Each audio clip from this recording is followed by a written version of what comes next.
The best way to get better at programming is to practice. And in this example, we're going to use Python's dictionary object in order to start doing some basic lookups. As always, a sample of this file is available for link in the download provided below in the description. You can download it, try it on your own, and if you get stuck or just want to check your answer, follow along.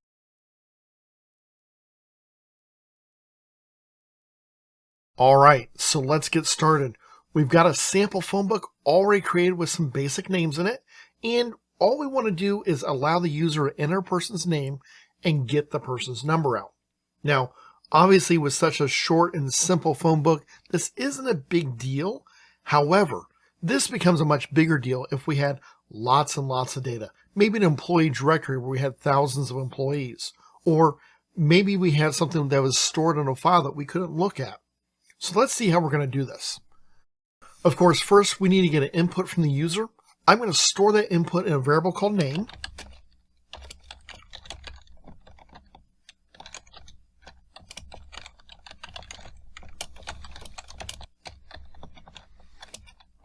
And then we're going to print out this value. Now, to get the value, notice that we have the ready-made keys. Visual Studio Code is giving that to us.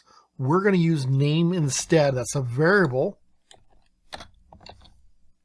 And now we can test this.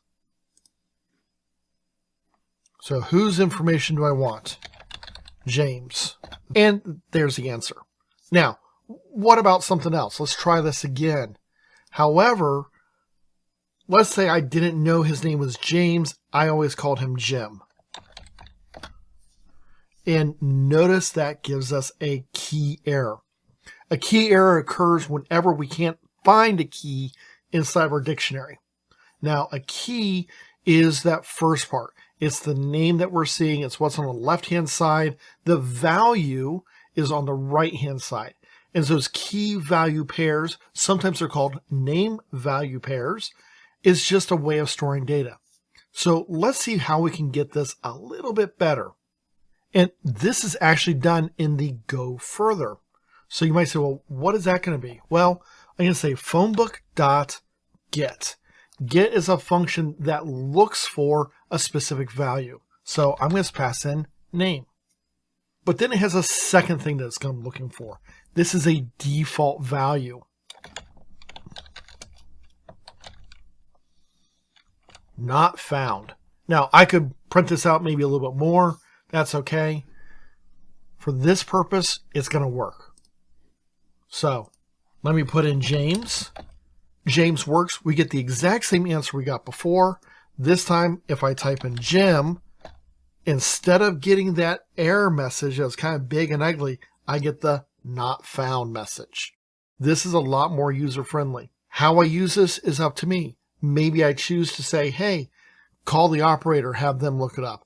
Maybe I print not found or user not available. Whatever I want to do, I have lots of options because I didn't get that exception error. So if you like that example and you want to get better at programming, please consider subscribing and following to the channel.